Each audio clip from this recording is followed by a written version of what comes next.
मैं जानता हूं मीडिया तक पहुंचने के लिए हमें और मेहनत करनी पड़ेगी, लेकिन उनको भी जीतूंगा मैं दोस्तों, मैं विश्वास से कहता हूं उनको भी मैं जीतूंगा, प्यार से जीतूंगा, सच्चाई से जीतूंगा, परिश्रम के माध्यम से जीतूंगा, अपनापन देकर के जीतूंगा। लेकिन वो दिन भी आएगा मैं मीडिया के मित्रों को भी जीतूंगा, क्योंकि हमें देश के लिए काम करना है, हमें गुजरात का भला करना है, हम गुजरात के माध्यम से देश की सेवा करना चाहते हैं। हम किसी को अपने से दूर नहीं रख सकते। मित्रों, लोगों को आश्चर्य हो रहा है, इतनी बड़ी मात्रा में मुसलमान भाजपा को वोट दे रहे हैं। मित्रों, 80% विजय साफ साफ बताता है कि 30% से ज्यादा अगर वोट मुसलमान ने दिया होगा तभी भारतीय जनता पार्टी 80% विजय प्राप्त करती है। मैं पॉलिटिकल पंडितों को कहना चाहता हूं, गुजरात को इतना बदनाम किया है आप लोगों ने, लेकिन उनका दिल जीतने में भी हम सफल हुए हैं। उनको भी हम ये बात समझाने में सफल हुए हैं कि वोट बैंक पॉलिटिक्स और विकास का पॉलिटिक्स, वोट बैंक के पॉलिटिक्स ने आपका भला नहीं किया है, अपीजमेंट के पॉलिटिक्स ने आपका भला नहीं किया है, विकास की राजनीति ही आपका भला करेगी। और हमारी सच्ची बात डंके की चोट पर उनको कहने का सामर्थ्य हम में है, और आज उनको हमारे साथ लेने में हम सफल हुए हैं। कटलाल से हमने परिणाम में देखा, एक एक बूथ का मैंने एनालिसिस किया है, और आज भी मैं कहता हूं 30% से ज्यादा वोट भारतीय जनता पार्टी के पक्ष में मुस्लिम समाज ने दिए। ये साफ दिखाता है कि झूठ कैसा चल रहा है और सच्चाई क्या होती है, ये साफ साफ दिखाई देता है। मैं और भी बात बताना चाहता हूं। भाइयों बहनों, कुछ वर्षों पहले श्रीमान राजीव गांधी जी ने जो चुनाव अभियान चलाया था, उसमें जो उनका एड कैंपेन था, उसमें सब विरोधियों को सांप और पता नहीं क्या क्या पेंट किया था, और जो चुनाव राजीव गांधी हार गए थे, पूरी कांग्रेस की हालत खराब हो गई। बहुत ही अहंकार से भरा हुआ, बहुत ही नकारात्मक चुनाव अभियान चलाया था, और बाद में मीडिया ने उसकी भरसक आलोचना की थी। मित्रों, इस गुजरात में मैं इस चुनाव में देख रहा हूं, भाइयों हमसे सीखना चाहिए। देखिए, जनता नकारात्मक चीजों को स्वीकार नहीं करती है, हम भी सकारात्मक रास्ते पर चले। जनता ने हमारी कमियों को भी स्वीकार किया, हमारी गलतियों को भी स्वीकार किया, हमको आशीर्वाद दिए। लेकिन हम अहंकार लेकर के, नकारात्मकता लेकर के चलते तो ये जनता हमें स्वीकार नहीं करती। इस चुनाव से लोकतंत्र हमें एक संदेश दे रहा है कि राजनीति अब उतनी मैच्योर हो चुकी है, भारत का मतदाता इतना मैच्योर हो चुका है कि वह नकारात्मक राजनीति की स्वीकृति नहीं देता है, वो आलोचना को स्वीकृति देता है, नकारात्मक को स्वीकृति नहीं देता है। और लोकतंत्र में आलोचना अनिवार्य है। अगर आलोचना नहीं है तो लोकतंत्र में विकास की संभावना ही रुक जाएगी।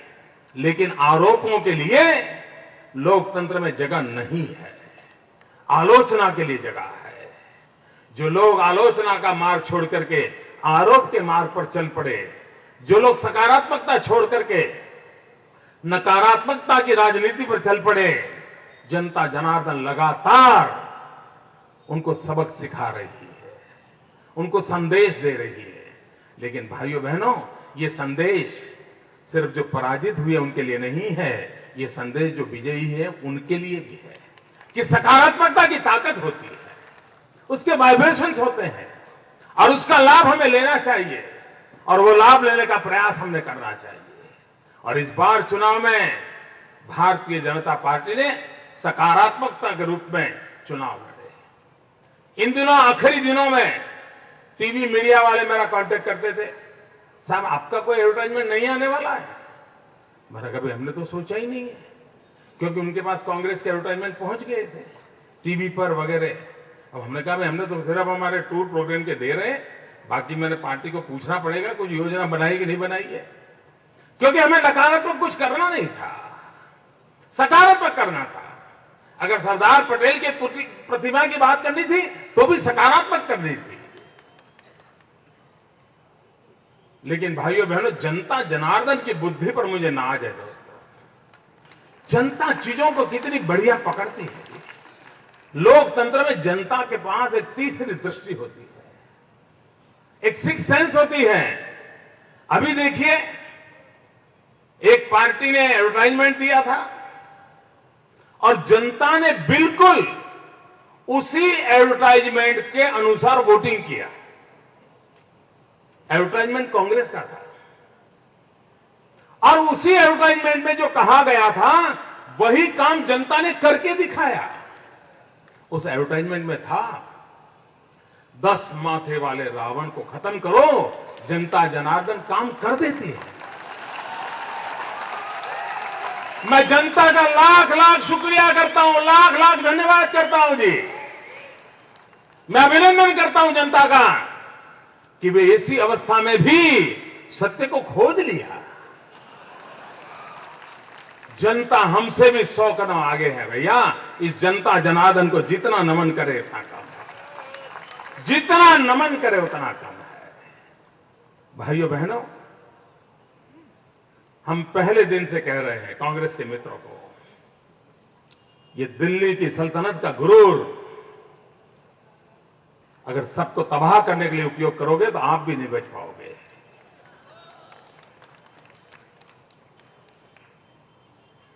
गवर्नर पद की गरिमा का कैसे दुरुपयोग हो रहा है।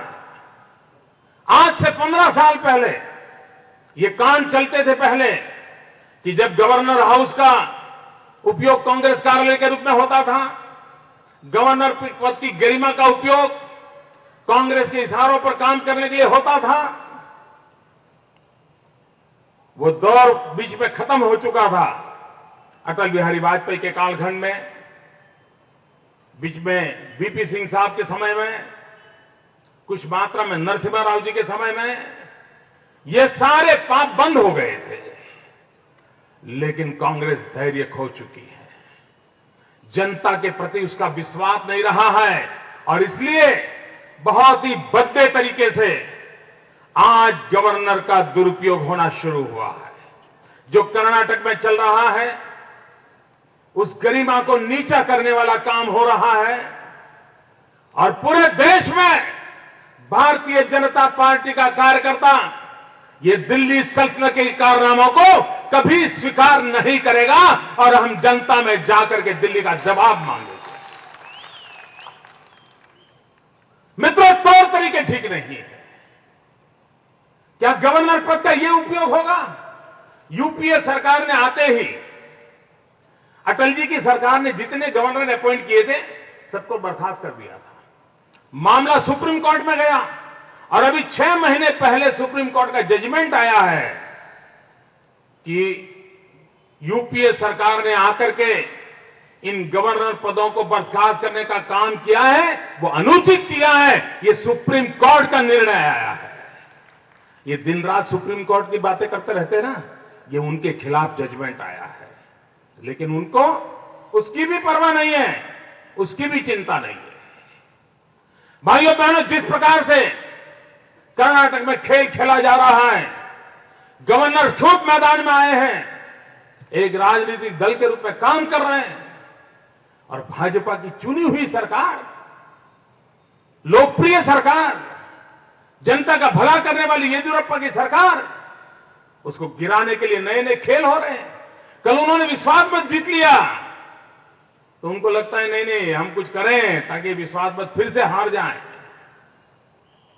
भाइयों बहनों, ये देश कभी इस प्रकार की हरकतें लंबे समय तक स्वीकार नहीं कर सकता है।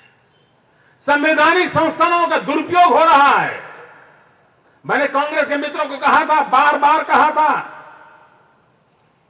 कि आप सीबीआई का उपयोग करके किसी को जेल में तो डाल सकते हो लेकिन चुनाव नहीं जीत सकते।